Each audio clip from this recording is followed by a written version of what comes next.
आज भी सह्याद्री पर्वत श्रृंखला के पीछे से जब सूरज निकलता है तो लगता है कि हाथ में केसरी ध्वज लहराते हुए छत्रपति शिवाजी महाराज चले।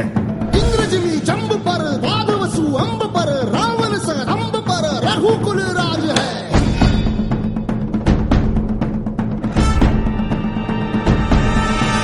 पौन बारी बाह पर शंभुरती नाह पर जो सहस बाह पर राम गिजराज है।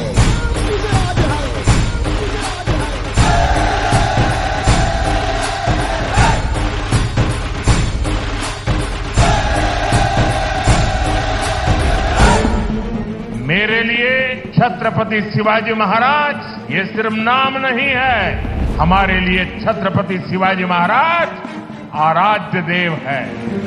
हृदयात माऊली रेखे ससावली नडकोट रावणी शिवशंकर हा मुक्तीची मंत्रणा युक्तीची यंत्रणा कळ दुष्ट दुर्जना प्रलयंकर हा सृष्टांच रक्षितो शत्रूनी खंदतो भावंड भावना संस्थापितो ऐसा युगे युगे स्मरणीय सर्वदा माता पिता सखा शिवभूपतो।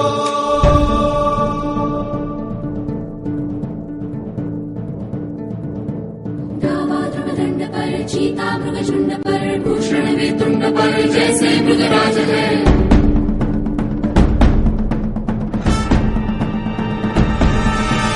तेजतम अंश पर कन्यजिमी कंस पर धूमलिच्छ वंश पर शेर शिवराज है।